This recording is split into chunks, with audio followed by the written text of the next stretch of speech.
A business jet shuttling passengers to Akron, Ohio. Slams into a residential neighborhood less than 2 miles from the runway. We have a plane into a house, heavy fire. There are no survivors. Investigators search the wreckage, but find few clues. The aircraft was burned down to almost nothing on the hill. But a close examination of radar data provides a lead. They're cleared to descend, and then they wait a full 2 minutes. Why? We really wondered, what is the situation in the cockpit at that time? Hey, you guys know where you're going? There's going to be some weather, so I'd love to have you appear for the flight. Well, did you hear that?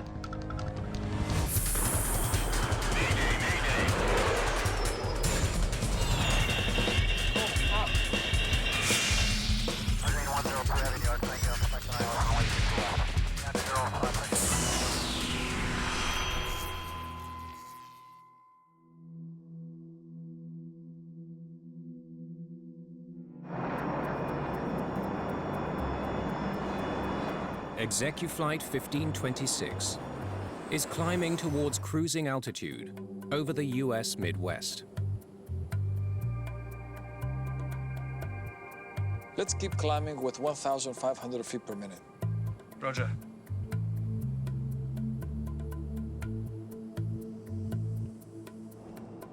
On board are 7 executives from a Florida-based property management company. Sorry. They've chartered the luxury jet from Execuflight, a private carrier based in Fort Lauderdale. Donnie Shackelford is a former captain who flew with Execuflight. Execuflight caters to the people of South Florida for business purposes, also to entrepreneurs, athletes, and even entertainers. 17,000 feet. Roger. 17,000 feet, leveling off.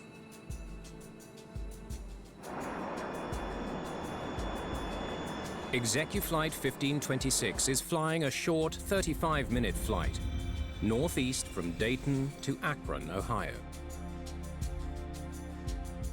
First Officer Renato Marchese is the pilot flying the twin-engine Hawker-700. He's logged more than 4,000 hours flying various private jets. Captain Oscar Chavez is originally from Colombia and has logged over 6,000 hours flying private jets and cargo planes. The captain had flown with me as a first officer. He was a good pilot. Oscar and Renato both seemed to enjoy flying a great deal. It was a passion for both of them. Hey guys, we've just reached our cruising altitude. You know the drill. We'll be landing in Akron in half an hour. Anyone else want a drink? The Hawker 700 passenger experience was more than comfortable. They had a good galley, had plenty of headroom. The interiors were updated. It was a very nice airplane. Cheers.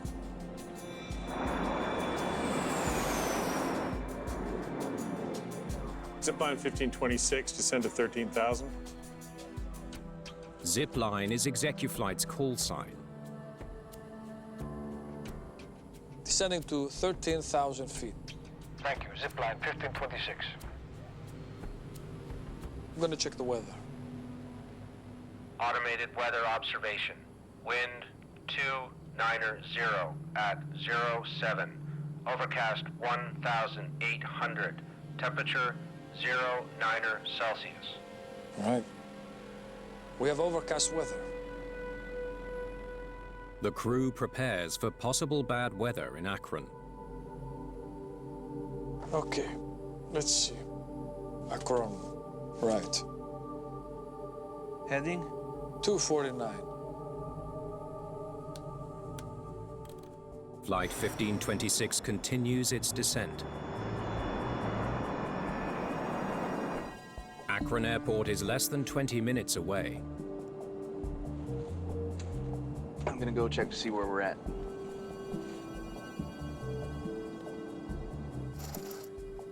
Hey, you guys know where you're going? You bet. Look, it says right here on the chart. I'd love to have you up here the whole time, but there's going to be some weather, so we can't be distracted. It's not like the airlines where you have a closed door. There's an open door. I mean, they can walk up to the cockpit and ask questions.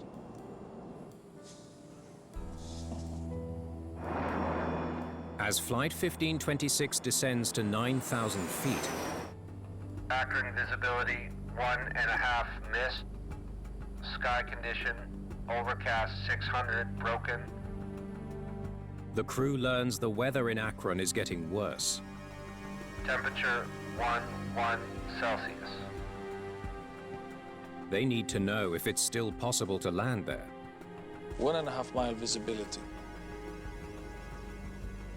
What visibility does this approach want? 1.25 miles. All right, so we have visibility. 6 minutes from Akron, the crew has a new distraction. A flight instructor is teaching a student pilot how to land in bad weather on the same runway assigned to Flight 1526. Zipline 1526. We do have another aircraft that's inbound to the airport that is slower than you. Fly heading 360, reduce speed 170, descend and maintain 3,000. The crew is asked to alter their course, delay their descent, and maintain their altitude at 3,000 feet. Speed is 170 and 360. Zipline 1526.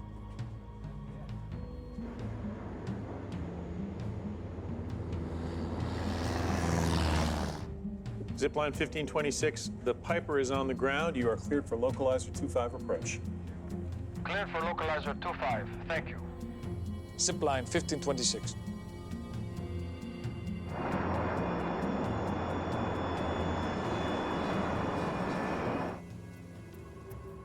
The Piper radios Flight 1526 with a weather update. Hey guys, we just landed on the localizer and broke out right at minimums. Appreciate it. They said we broke out right at minimums, which means you're at the minimum visibility necessary for the approach. Flight 1526 is now 4 miles from the runway as it starts its final approach. Can you check if I've got everything? Ignition. Everything is all set. Stand by.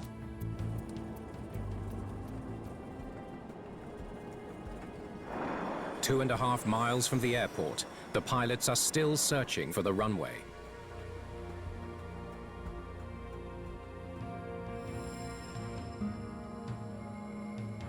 Finally, the plane breaks through the clouds. Ground. Keep going.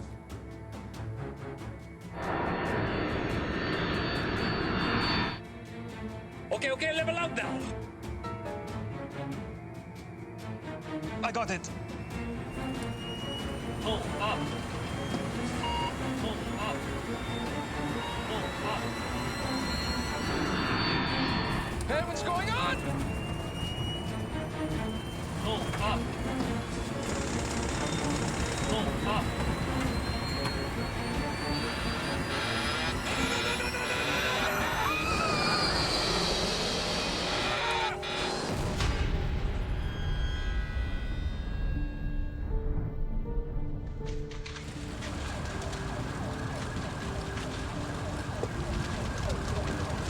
We have a plane into a house, heavy fire. We have a lot of wires down.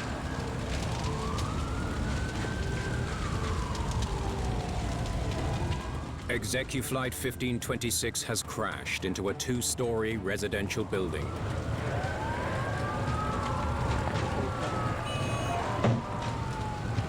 Everyone on board is dead. The NTSB must now determine what caused this fatal accident.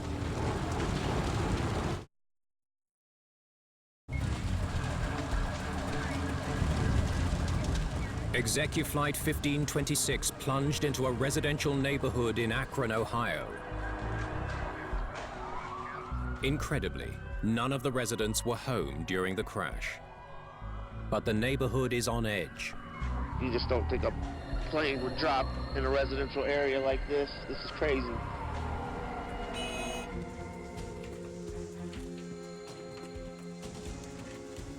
Yeah, it looks like the left wing hit first.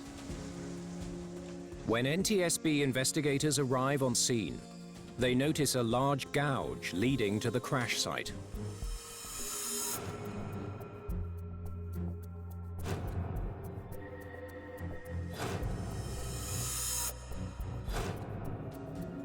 One of the first things I noticed as I was walking up was a large gouge in the front yard in front of one of the townhomes. It obviously told me that there was a control problem with this airplane on the approach.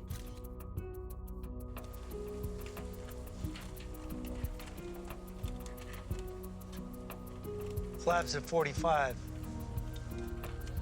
Investigators closely examine the wreckage to determine how the plane was configured. One of the things that we did learn very early on was that flaps were at a 45-degree or full configuration for this landing. We knew they were trying to land. So, they're configured to land, and then they crash less than 2 miles from the runway.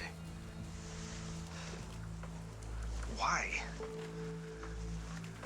Let's take a look at the engines.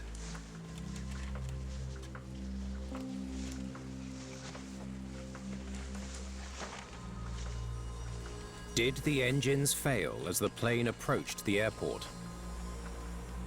It's in pretty bad shape. One of the things that we're looking for with the engines at the accident site was if they were operating. We really wanted to see if there was dirt, concrete bits, that type of thing inside the engine. It's like a building insulation, soil. Those gave us indications that at impact, these things were producing power. The NTSB is no further ahead in solving the mystery of Flight 1526. A team is dispatched to air traffic control, hoping the controller can provide some insight. No Mayday call. Nothing unusual. Oh, well, they were delayed by a Piper that was ahead of them.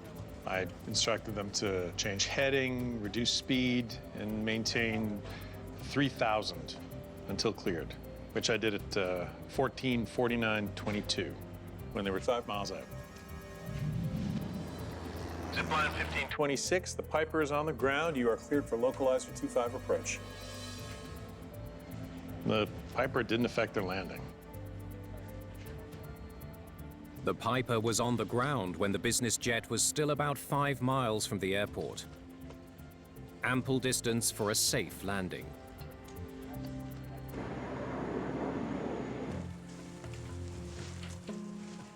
At the crash site, investigators comb through the wreckage for more clues. What I needed to know was there anything in the accident wreckage that was recoverable from an operational standpoint? The material that the pilots use, the cockpit, things that could be documented, that's what I wanted to see. Hey, check this out. We found manuals that the pilots were required to have on board. This is something. Grab an evidence bag. It was damaged and it was burnt, but we were able to examine it.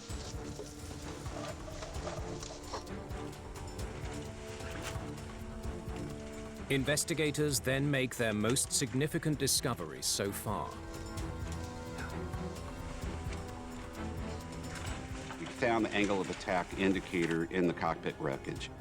That's important because at a certain angle of attack, the wing will stall. What angle were you at? It was damaged extensively, but they could see that the needle was in the red band. And the angle of attack indicates it's in the red, you're stalled. In other words, this wing was no longer flying. It's as simple as that. Investigators determined that the plane stalled as it approached the airport. Now they must understand why. Pull up! Pull up!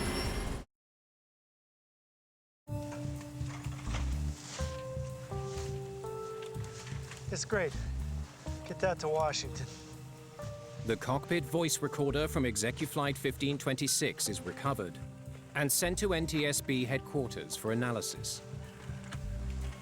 When we found out the aircraft did have a cockpit voice recorder, the first thing we were very interested in doing is making sure it got back to our labs. I didn't know if we had good information. The CVR is doubly important in this case, since the Hawker-700 wasn't equipped with a flight data recorder. Flight data recorders are incredibly important because they give us a no-question look at precisely what the flight dynamics were all the way to impact.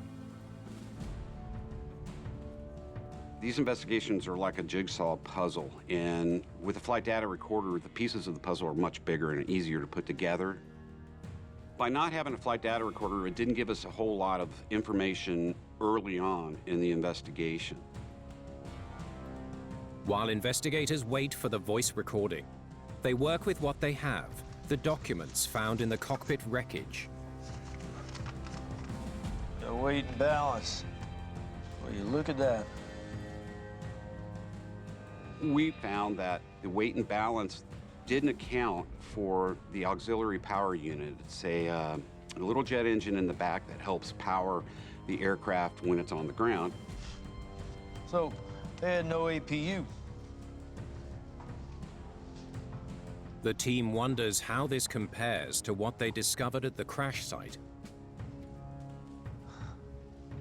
Hello, APU. We saw that the APU was on board because we found it in the wreckage. Looks like they were carrying more weight than they thought. Investigators believe they've found an error in the plane's documented weight and balance. Were they too heavy? I wonder how much this plane truly weighed. The pilots made their calculations without accounting for an APU, but there clearly was one on board. We certainly had a concern about whether or not the airplane was within its weight and balance. The NTSB calculates the actual weight of the plane during its final flight. The APU weighs 300 pounds. And according to the aircraft refueler, they were loaded with 8,160 pounds of fuel, but they only wrote down 7,700. So how much in total were they over by? They were only 286 pounds overweight. The plane's actual weight was slightly more than what the pilots recorded. It wouldn't really made a performance difference on the aircraft. The weight of the APU and the additional fuel was not enough to affect the balance of the airplane. But it did tell us that this crew and this company wasn't following their procedures appropriately. Somebody wasn't watching what they were supposed to be doing. Investigators need to look elsewhere to explain why Flight 1526 stalled. We knew that there was not a flight data recorder on this airplane. So that's frustrating because we don't have the precise details about the airspeed, the altitude, and the attitude of the aircraft.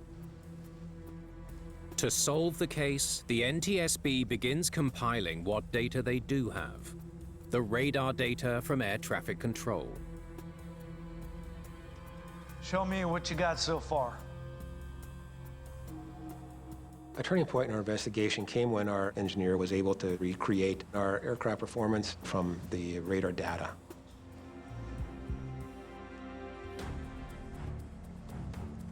Okay. They're 150 knots, 4 minutes before the crash. Okay, keep going. Our aircraft performance expert was able to estimate the airspeed of the airplane, the angle of attack, the attitude, the altitude, and rate of descent. As the plane approached the airport, you expect the airspeed to decrease. It drops from 300 down to 150, everything normal.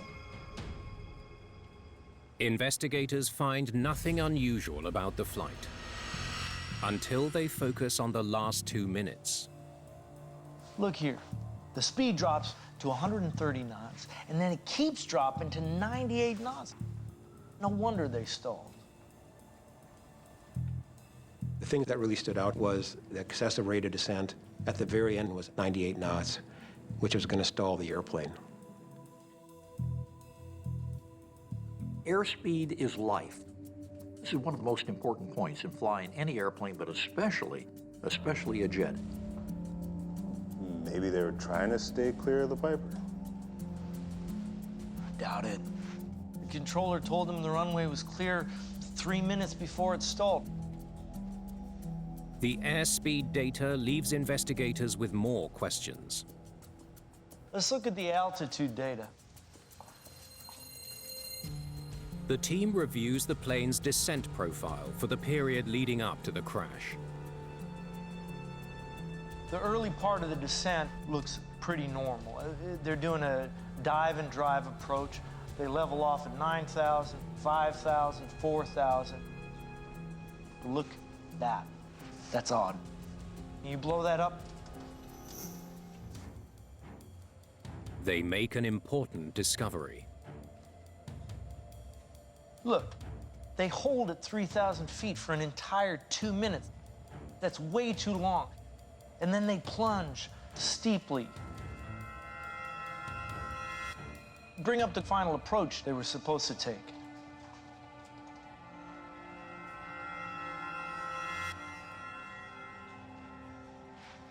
It's not even close.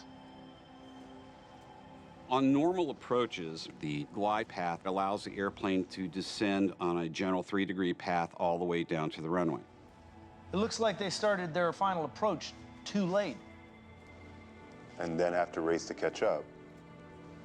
The data shows that after delaying their approach, the pilots descended very steeply and at twice the normal rate. Once they started diving the airplane down to 2,000 feet a minute to get to that lower altitude, that approach was unstable. And at that point in time, they should have executed a go-around. The controller told us they acknowledged his instruction to descend. Zipline 1526, the Piper is on the ground. You are cleared for localizer 25 approach. Cleared for localizer 25. Thank you. They're cleared to descend, and then they wait full 2 minutes. Why?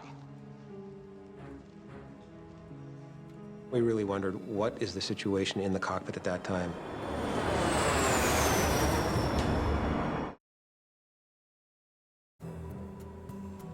NTSB investigators turned to the cockpit voice recorder from Flight 1526 to understand why the pilots delayed their final descent into Akron. Take it from the first instruction about that Piper. Zipline 1526, we do have an aircraft inbound to the airport that is slower than you. Fly heading 360, reduce speed 170, descend and maintain 3,000. Down to 3,000, 170 is the speed, and 360. Zipline 1526. Down to 3,000, he wants 170 knots. Okay. I'll have to drag everything. Somebody lowered the landing gear to start slowing the airplane up and creating drag to hopefully get a little bit more spacing between them and the other airplane. Did you hear what he said? There's another plane on the approach. He's slower than us. We don't know if he's on the ground yet. The captain was very concerned about the spacing between them and the training flight and was saying that to the co-pilot. Did you hear that? Investigators hear the sound of the engine thrust decreasing. Let's see the airspeed again.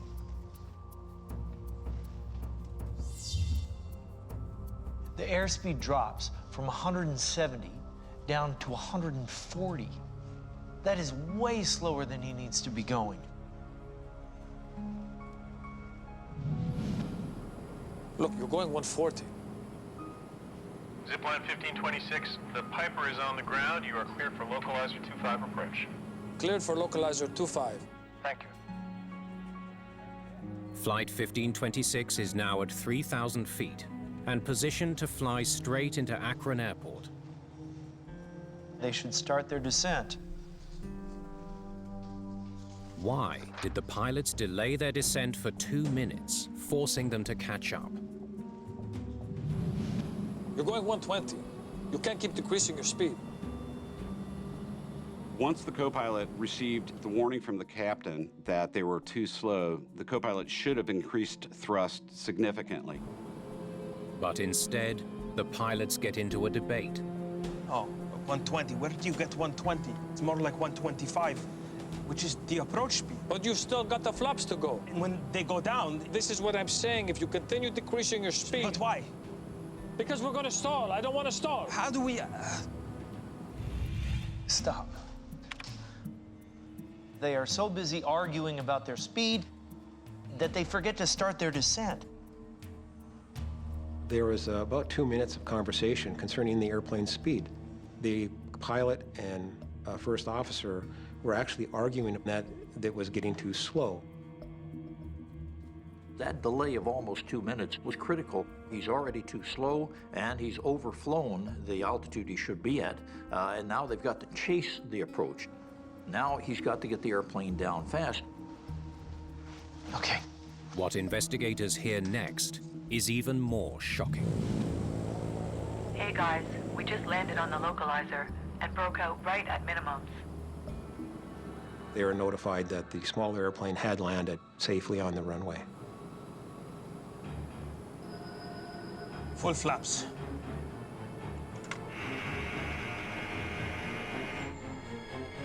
Stop. Full flaps at that speed? What was he thinking? Bring up the altitude graph again.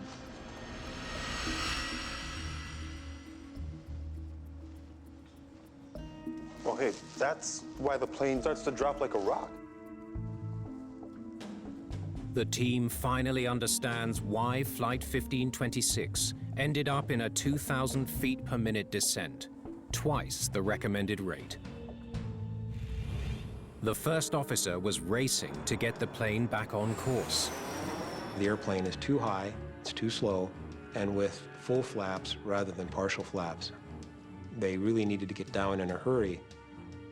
And really that is a turning point when we said this airplane is not configured properly for the approach, and this puts the crew and passengers in really a lot of danger. He should have just called a missed approach. Try it again. Investigators now need to understand why the pilots continued their dangerous descent. When we look at the errors that the pilots made, we really had to wonder, what was their background? NTSB investigator Sathya Silva examines the pilots' personnel records to see if they explain their behavior on the day of the accident. The first officer had more than 4,000 hours of flight time. He was the pilot in command for 3,200 hours, and he passed all his courses. Health? He just turned 50. No sign of drug or alcohol in the system. But take a look at this. Looks like he pulled an all-nighter 2 nights before the accident. Could he have been fatigued? For the first officer, what we found was he did not have the rest several days earlier that the regulations required. Let's see what the airline has to say. So we wanted to take a look and see if a chronic fatigue problem may have manifested itself several days later to hopefully explain why this crew, and particularly the first officer, was making so many mistakes. Thanks for coming in. Happy to help out. Silva interviews Execuflight Captain Donnie Shackelford, who had flown with First Officer Marchese leading up to the crash. Tell me about your last flight with the first officer. 2 days before the accident, we flew into Fort Lauderdale.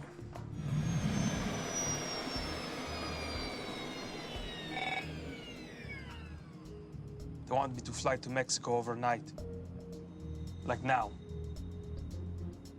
That would be fine to go, considering the duty time issue, as long as they remained overnight in Mexico. So, did he sleep overnight in Mexico? Nope, came right back to Fort Lauderdale. I talked to him the night before the crash. He told me that he was worn out from the other trip. Even though he was legal as far as the number of hours between, he was not rested. He should not have been on that flight. The fact that the first officer had to fly an overnight flight and not sleep when his body wanted to sleep resulted in circadian disruption. We know that human beings have limits. If you're not getting the appropriate sleep over time, your attitude can go to heck in a handbasket, and that can crash airplanes. Because the first officer did have the required amount of sleep the night before the crash, investigators can't definitively point to sleep deprivation as the cause of their poor decision-making. There's something about the flight that still troubles Silva. How often would the first officer be the pilot flying? Only if there were no paying passengers. Why? Company policy. The company did have a procedure to enable first officers to get experience flying the aircraft, and those were in empty legs where passengers weren't on board. Renato should not have been flying. It should have been Oscar. Silva discovers that the captain violated standard operating procedures. What we don't know, and what is a little confusing, is why in this case, when you had passengers in the back, you had weather that was going to be a factor and an approach that was going to be relatively challenging, why this captain decided to allow his first officer to fly.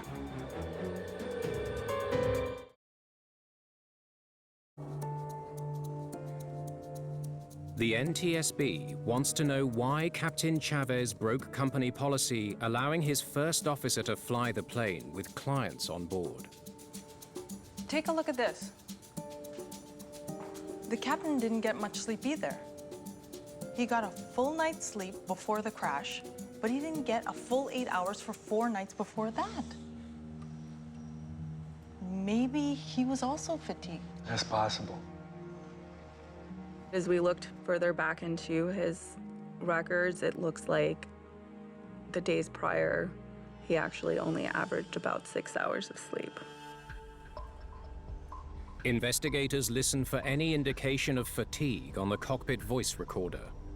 Let's pick up where we left off, the start of the final descent.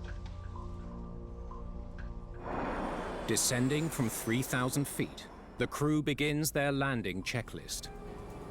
Can you check if I've got everything? Ignition? Everything is all set.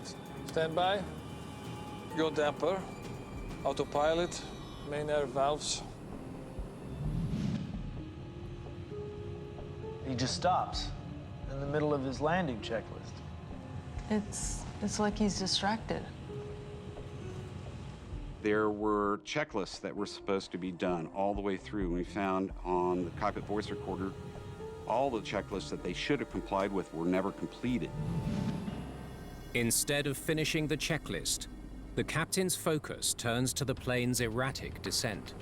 You're diving. Don't dive. 2,000 feet per minute. Buddy. Yeah. 2,000 feet per minute. Don't go 2,000 feet per minute. You with me there? The co-pilot was being coached so much by this captain that at this point, this is the very serious portion of the approach. We're going to go down into weather that's very low and very significant. The captain should have taken control. When it's time for the captain to say, I got the airplane because you're not performing well enough, there should be no question and no hesitation. Why wouldn't he take over? Investigators hear more than the effects of fatigue on the recording. By having the first officer fly, this captain then was dividing his time being a captain and also being an instructor. We found he wasn't appropriately managing the cockpit as a captain.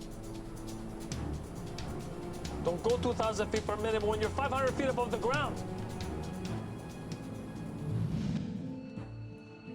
Bring up the altitude graph again.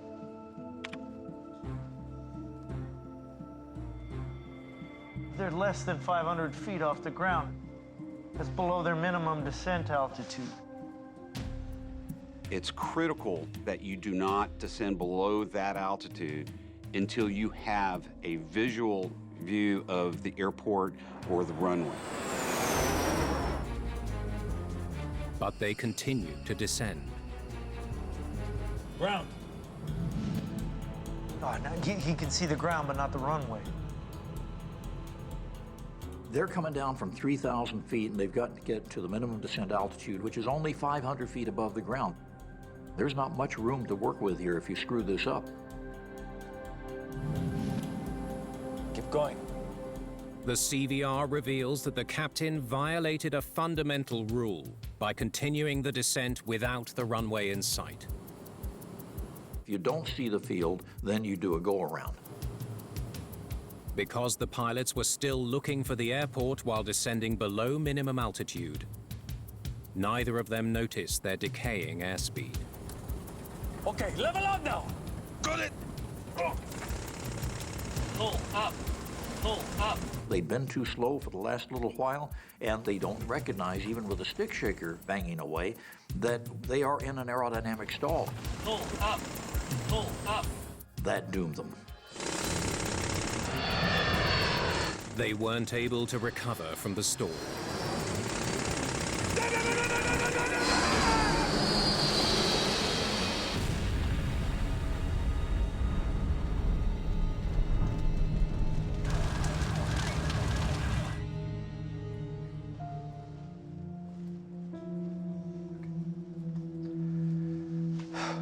It's a perfect storm of their own making.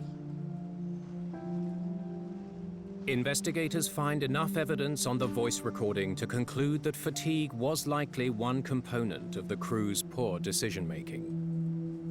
We found that the captain's behavior could have been attributed to fatigue. But fatigue alone doesn't explain the long list of botched procedures on Flight 1526. They broke so many rules, makes you wonder who trained them. They weren't following their procedures. They missed checklists and call-outs. They got delayed on the approach. They were flying in the wrong configuration. We decided to go back and take a look at their training. What was it that led up to them making these mistakes?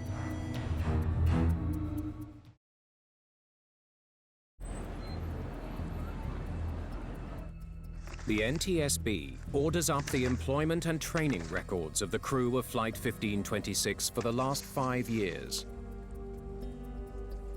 You're not gonna believe this. They are shocked by what they find. The captain's termination notice says that he was fired from his last job. Investigators learned that the captain was dismissed because he failed to show up for training. Get this. The first officer was terminated because his performance was below standard. The first officer was let go because he struggled during flight training. Both these guys had training issues and were fired because of them. And Execuflight knew about it. The captain's prior employment was suspect in terms of why was he dismissed. The first officer's hiring in this particular case smacks of just warm body hiring, having somebody with a 98-degree temperature put in the right seat and say we've got a co-pilot because he's licensed. So, why did Execuflight hire these guys? We start to wonder, did the company know about these deficiencies? If they did they address them? Okay, thanks again. Bye. I just got off the phone with the president. He said he knew about their history, but hired them anyway. The president of Execuflight stated that he had hired the captain because of his extensive experience in the Hawker aircraft, as well as flights that he had personally taken with the captain prior to his employment. The first officer was hired based on a recommendation from another pilot, as well as one flight that he had taken with him personally. He said they didn't contact their previous employers. It is very, very important in hiring a pilot to do what the law says, do what the regulations say, contact the previous employers, and have an opportunity to know if this individual has some bad habits that you certainly don't want in your operation. Execuflight did give them CRM training. Basically, cockpit resource management training is teaching pilots to work as a team and using all their available tools together so they are operating as one. But when the investigators examine the airline's CRM training program, they are underwhelmed. Not much of a training manual. The regulations required Execuflight to have cockpit resource management training, and they did.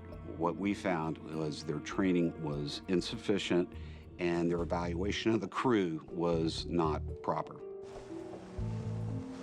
This was an accident waiting to happen.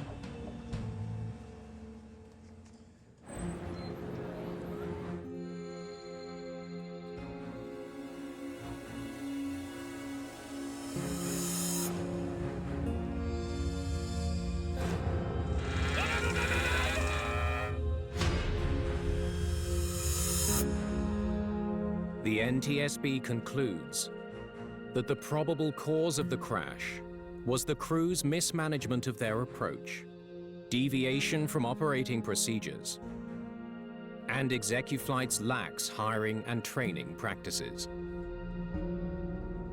We determined that Execuflight did not enforce and did not make sure that the pilots were following standard operating procedures. In their report, the NTSB makes several recommendations for private operators like Execuflight. They include better training for pilots on non-precision approaches like the one into Akron, and the installation of flight data recorders that could also be used to monitor the progress of their flights. The NTSB recommendations really comes down to what kind of scrutiny you have on your pilots. Do you know what's going on in your cockpit? Do you know what your pilots are doing? Standard operating procedures, these are incredibly important. It's like we say airspeed is life. Well, adherence to standard operating procedures is life.